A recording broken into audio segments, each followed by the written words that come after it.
So he started like bringing real people into the equation, and I'm like, oh, I see how it is, stepping it up, dog. All right. So then I made what I believe was the quintessential tribute video, and it was the Todd Habercorn action figure.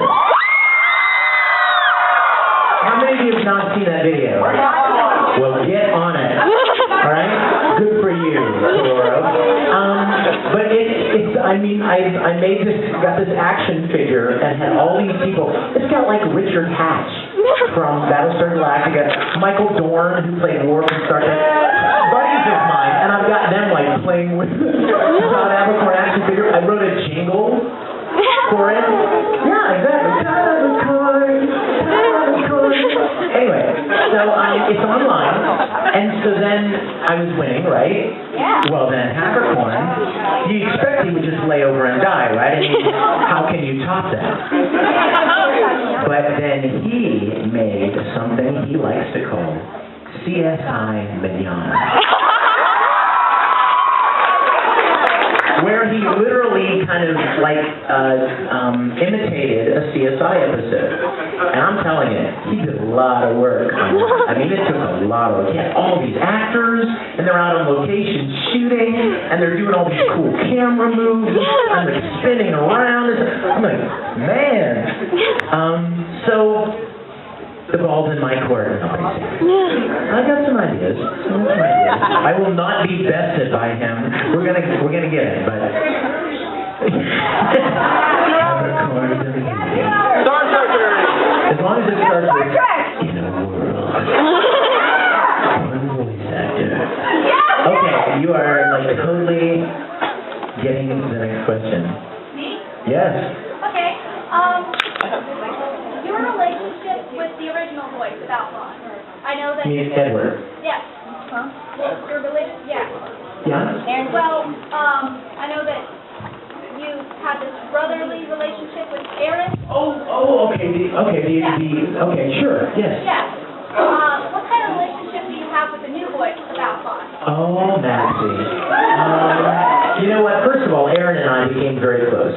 From the first series, I loved that little kid. If I could have any sibling, I would want to have a little brother. I mean, you could have a younger sister, younger brother, older sister, older brother, twin. I mean, I guess there's some possibilities, some different options. But if I could choose, I would want to have a younger brother.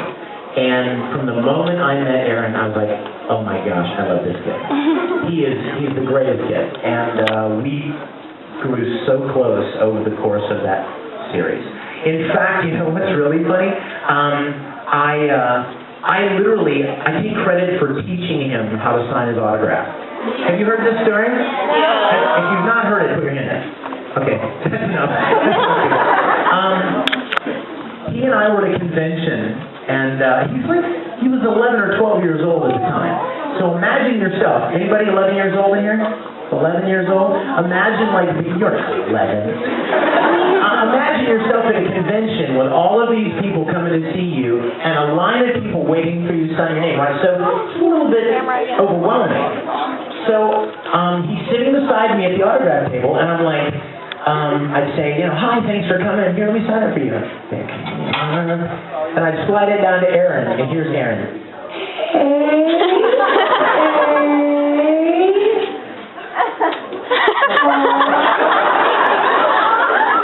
And I'm like, dude, I'm going to be collecting my pension by the time you finish the one autograph. We got like a lot of people here. So we went to this Italian restaurant one night. I'll never forget it. I want to say it was Toronto. And we were sitting at this, what is it? It's, not Buffy the Beppo, but Spaghetti Warehouse or something. Where they lay out the paper, butcher paper, and give you crayons and stuff. And so Eric's sitting beside me, and his mom's on the other side of him. He looks at me and he goes, "Can you teach me how to sign my name really fast?" And I'm like, that's not you. So we take crayons on the butcher paper, and I'm like, look, Aaron, you got the A, you got that A. Aaron, Disney. You could do something cool with the A, you know, like an arrow, like cool, like a Star Trek symbol. And then you know, so go A and trail off, and then you could do like, and bring the slope of the D like under the Aaron part. I mean, so I'm teaching, and he's like sitting there, and doing his best. It was the most adorable thing, guys. And so now, whenever I do a convention, he like tries to do that. I just love it because I just adore that kid. And you know what? He was so great when we started doing Brotherhood, and he realized that he was not, you know, he doesn't sound like that anymore. He grew up. Puberty came to Aaron's town, and I mean, it was really unfortunate because like his voice is lower than mine now. I mean, can you imagine that, brother?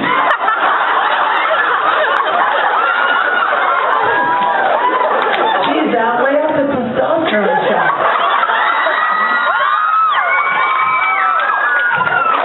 Brother, way off the roids.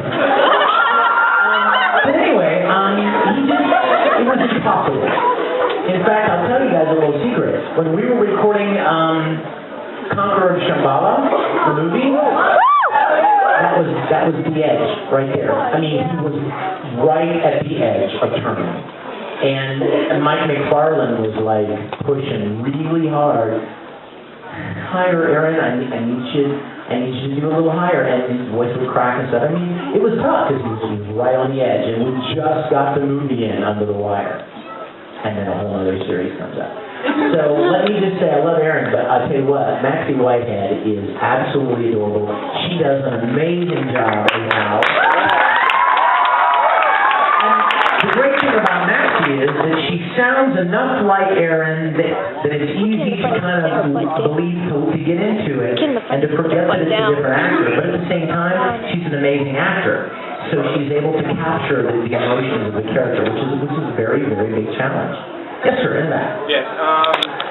If you had the power of Broly, what would you do?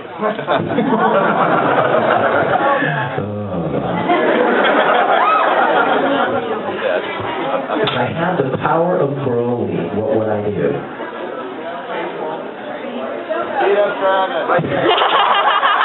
I like that one. I would challenge Armstrong to a match. He would be like, behold my beautiful artistic alchemy. And I'd be like, yeah, girl. And he'd be like, what the heck's a kakarot?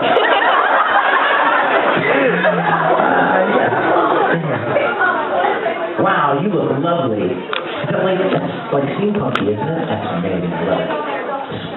It's beautiful. I was in the shower and I could not stop humming and singing the Dragon Ball Z cartoon. Yeah! And two, I was just told America such a fan. Back in the game. I know you did Junpei and so did you. And I love that. Thank you. I love Junpei too. And I was told that I took on a 5. Really? Well, let me just say this, and I can't say this with certainty because I'm not the person in charge, but I will say with relative certainty that if there is more Junpei, I expect I'll be playing Junpei. I mean, there would be no reason not to. So I am excited to hear that because I love me some Persona. That's awesome. Thank you. And I'm glad you were singing the Dragon Ball Kai song. Were you at the concert last night? Yes, I was. Oh, good. Did you sing along last night? I did! Very good. Did you? Yes.